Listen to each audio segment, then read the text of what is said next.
Hi there, Gary here from the Australian Cleaning and Restoration Academy. Just want to give you some tips today about moisture readings. So I've done a lot of research on this throughout the world to find out a lot of this information. And what you're going to have is you're going to have three types of readings. And let's run through them. Reading number one you're going to have is a relative scale.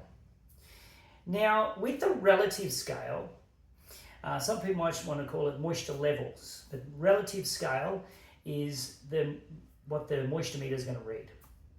Now, you've got different types of relative scale too. You've got better relative scales than others.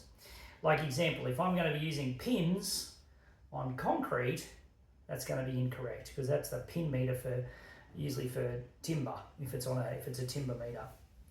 So you want to have, if you're using, say, relative scale, you might have two pads that you put on the concrete, or you might have a dielectric ball meter that you might want to put on the concrete, or on gyprock, or if you want to put two pads on the wall. It's basically giving you a digit, back of a moisture meter. It's giving you a digit, a number of how many digits that's reading. Some of them are out of 100, some of them are out of 200, some of them are out of 1,000. So when you take this reading, what it's going to tell you, whether, let's say I was checking this gyprock wall and the digits are 30 dry in the unaffected area, but the affected area reading 100. Hey, well, possibly that's wet. I need to evaluate further, and you might go invasive with something to try to get you a percentage. So then you have the second one you have is an equivalent reading. Now, an equivalent reading is something where the moisture meter is trying to do a reading that's equivalent to another test of some description.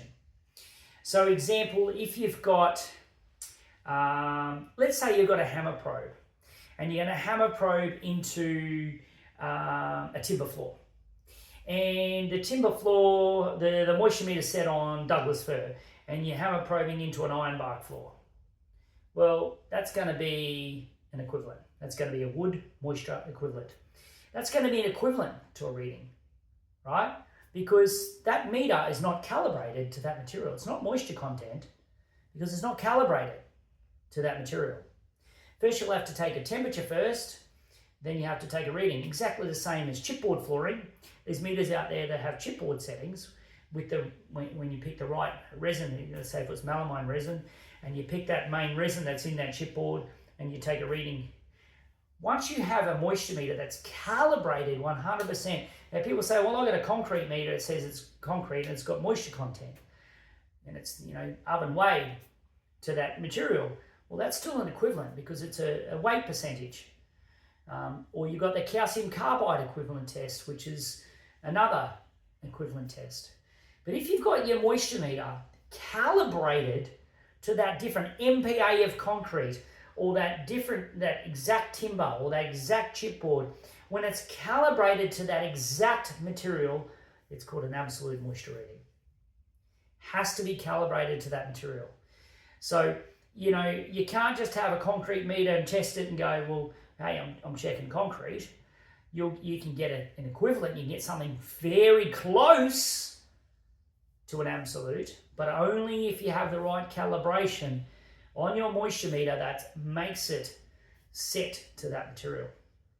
So I thought I'd break it down for you. So again, you've got relative, an equivalent scale, and you've also got an absolute.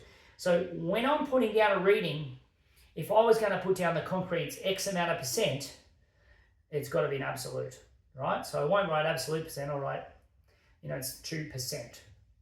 Now, if it's a calcium carbide equivalent test, it'll be 2 cm%.